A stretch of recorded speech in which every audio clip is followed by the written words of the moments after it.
Hello.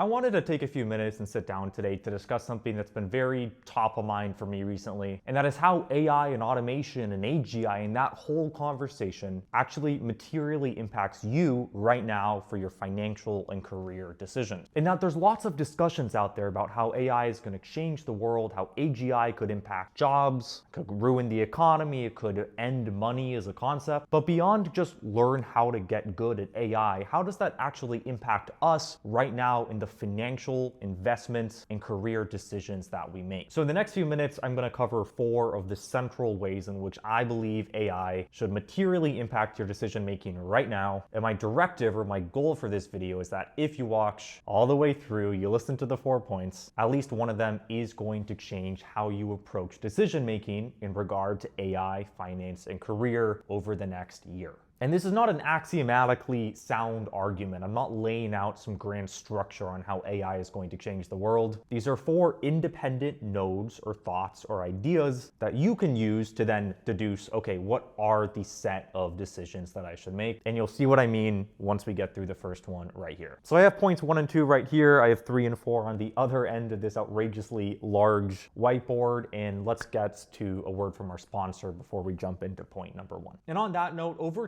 10 million people now have heard me speak about the upcoming copper shortage and the massive trends and financial moves we're seeing across precious metals as a whole. Right? Gold, silver, and copper have been some of the best performing assets period of 2025 and are trading near all-time highs. And that is so much so that the GDXU ETN is up over 1,000% in the past year. And so I want to share with you right now a gold and minerals company owned by major institutions and players, not limited to Bank of America, Goldman Sachs, Sprott, you name it, all invested in this NYSE American listed company. And so that company and the sponsor of today's video is Gold Mining Inc. And that is ticker symbol GLDG on the New York Stock Exchange. And GLDG is a gold exploration and development company with over 10 active projects throughout the Americas, and they own big chunks of other public gold and mineral companies that are listed across different exchanges. And so that exposure combined with their projects merged to form a highly diversified portfolio spanning the entirety of the American continent, with 81% of their commodity exposure being gold, 18% copper, and 1% silver based on current estimations. And the total mineral resource estimate across all of these projects is about 12 million ounces of gold estimated and another 9 million inferred. So that all in mind, gold mining is focused on 4 key projects across 4 established mining jurisdictions, and that is Canada, Peru, Brazil, and Colombia. And of their meaningful public equity positions, the 4 core ones are Gold Royalty Corp, US Gold Mining Inc., Nevgold, and Australian Mines Limited. And even those are not small companies. Gold Royalty shares appreciated by 215% in the past year, and GLDG owns nearly 10% of that now billion-dollar company. Also, Nevgold shares rose by about 400% in the past year, and Gold Mining Inc. owns about 14%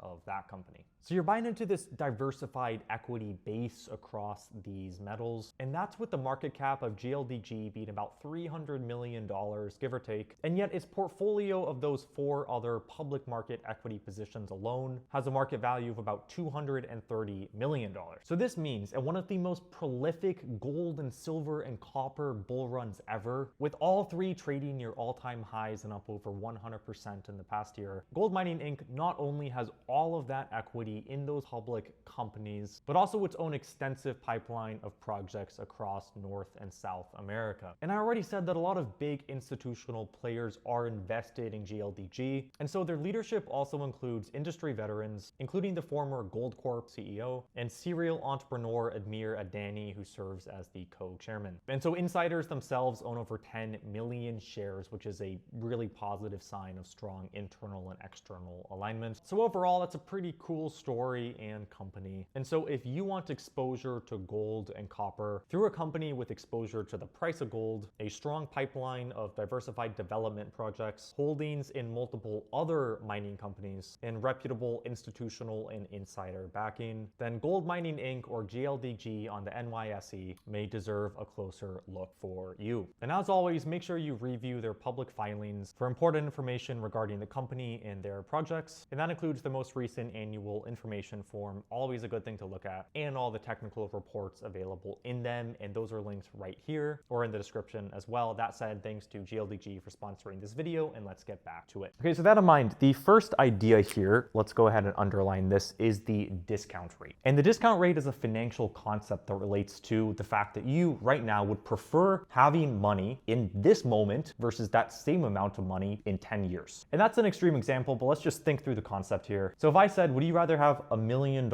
right now or $1 million in a year, what would you say? The $1 million right now. Now, there are a few reasons for that, right? Number one is security. You'd rather have it now. You could die in the next year. Something bad could happen. There could be an economic catastrophe. Who knows what could happen? You would rather have it now. Also, that money is not static. It can grow. If you have money now, it can earn in the stock market. You can buy bonds. You can make money from that money over the course of the next year. But then you start to ask, okay, what if the decision is between $1 million now and $1.1 million in 1 year? And what if it's 1.02 or 1.2 instead of the 1.1 that you're going to earn in that year? And if you think that you can make 10% a year in the stock market, then maybe you would rather have $1 million now than $1,080,000 or an 8% return a year from now. But whatever those numbers are for you, the rate at which you discount future cash flows or money in the future, that is your discount rate. And so the big idea here that I've been toying around with in my head is I think AI and AGI, the possibility of AGI and automation should increase our financial discount rate. Basically, what it means is we should prioritize future cash flows less because the future is more uncertain. For example, 10 to 20 years from now, maybe AGI has automated nearly all white-collar work. Maybe we don't have to work because money is useless because we all live in a utopia. It's universal high income. Or maybe the opposite. Maybe there was a massive recession because so many people were displaced from jobs and hyperinflation and who knows what. But basically, AI is a very credible threat to future cash flows, which in turn means we should discount those cash flows or any future earnings, and else you'll see how this connects materially in a second, compared to rather having that cash or those returns right now. Now, that's the long way of saying the future is more uncertain, so we should prioritize safety, security in a financial sense right now. And so I'll give you an example, a Roth IRA, right? That has been the cornerstone of personal finance for decades and for saving for retirement. And one of the big things we talked through on this channel is using tax advantaged accounts, right? So I'm not saying that's worthless, but let's assume for a second that you think AGI is going to radically reshape the world economy on the order of the next 10 or 20 years. Then do you want to lock up most of your money or a lot of your money or your savings in a vehicle where you're highly penalized for taking them out in the next 10 or 20 years? Do you essentially want to lock down a lot of that liquidity, knowing that as a 20 or 30-year-old, you're only going to be able to use that and get the yield from it 30 to 40 years from now? And the answer there is not a binary yes or no, but should that impact the way in which you approach that decision? Probably. For example, maybe if you're very bullish on AI, your approach is just any cash flows that are more than 15 years out, I'm going to discount to zero. I assume the world is going to be so radically reshaped by AI on the order of the next 20 years that because I don't know what the financial world will look like, I don't want to become illiquid. I don't want to threaten my finances now to get returns more than 20 years out. And there's a lot of ways, again, in which that can manifest itself. If you think about things like buying versus renting, that plays into that dilemma. You think about tax advantaged accounts, and then also the kind of assets that you choose to invest in. So again, in sum, your discount rate has gone up because of the uncertainty, financially speaking, due to AI, AGI,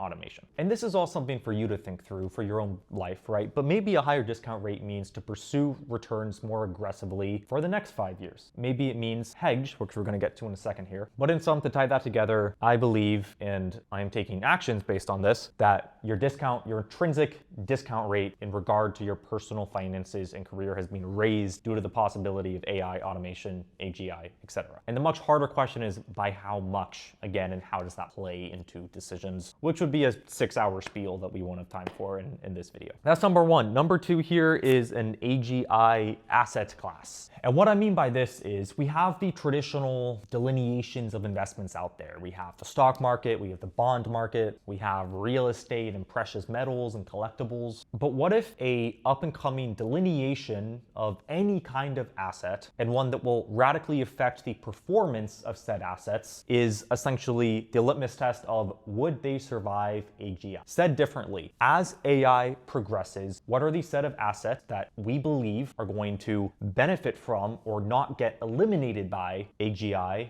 / really good AI versus those assets that will just go to zero if something like that were to happen, or if AI was just to incrementally get better at 30-40% a year compounding over the next 5, 10, 20 years. And I think you've seen that a little bit, right? You've seen that angle on SaaS, you've seen it on precious metals, but I think that's just the start of a much wider delineation, again, of investments. So your equities, your bonds, your private market assets, etc., of what's going to survive AGI. What is the financial hedge against AGI? And again, here, the much harder question is, well, how does that actually materially represent itself? What is going to survive? Is it real estate in the Bay Area or in the Mediterranean? Is it precious metals? And if it's public equities, what set of companies are going to have that kind of moat versus others? Those are much harder questions. But again, I think as a lens, as an additional vector or vertical that you can use to analyze all kinds of investments, I think the question of are they part of the AGI asset class, so to speak, I think that's going to be a very useful one, and it certainly is on the rise. So those are the first 2 points. The third one is much more specific. This is going to be relevant to you if you are younger, and a lot of you are, like 30% of you guys are under 25. Let's pull this over. Okay, number 3 right here is the ROI of college. Now, I'm going to spend much less time on this because it's, I think, more commonly discussed. But basically, a lot of the value of college used to actually be about the education. And I think that's changed in that now you can make a pretty good argument that college is only about, number one, networking, number two, the signal that you were able to get into a gated university, or basically just the brand of the school. And then number three, the kind of like, I don't want to say social experience, but like coming of age thing, like getting out into the world a little bit. And I'm not saying those things are worthless at all. Those can be and are incredibly valuable, but it depends, right? It depends upon, for example, the school, upon the people at the school, upon how socialized maybe you were. And so all those things drastically affect the ROI of some universities, less so others, but certainly some. And all that has to be looked at relative, right? This is a return relative to the cost, not only the yield itself. And so I think if you are younger and you think about school through the lens of, hey, the value here in large part, especially as AI continues to improve, is not the education itself, which is probably available out there, which you have a genius in your pocket that can create custom lessons for you on. But the value instead is the social experience, it's the networking, it's the brand. How does that affect how I should look at the set of decisions around education, whether undergrad, whether higher ed? And again, this is a much more popular conversation, so I'm sure you thought about all of this before. But if not, I highly suggest you think about that angle on it before you commit to, say, a $300,000 undergrad yourself. I'm going full Brian Johnson here. Let me just explain what I mean by this, though. I see kind of two high-level paths, and my argument here is that in a world where, let's say, it's the AI bull case, and we have universal high income, and everything is great, and money or your career doesn't matter as much, accumulating resources does not really matter, then what does start to matter? Your quality of life, right? Your health, keyword health. I think people will start investing a lot more heavily in their health, and I think they should reasonably because they can choose to prioritize it more. And then also there's the possibility for the first time in human history that we can feasibly use technology to extend our lifespan, maybe not forever, right, but for a long period of time, to have an extra 10, 20, 50 years with the people we love and care about and want to spend time with. And if that's even a possibility, if we could have 10 or 20 or 50 more years with our great grandkids, kids, with our parents, with our partner, what is that worth? And how does that financially tie back to now, both in terms of 20 extra years of compounding, but also just in terms of life? As technology accelerates, I think people will invest more in their health right now.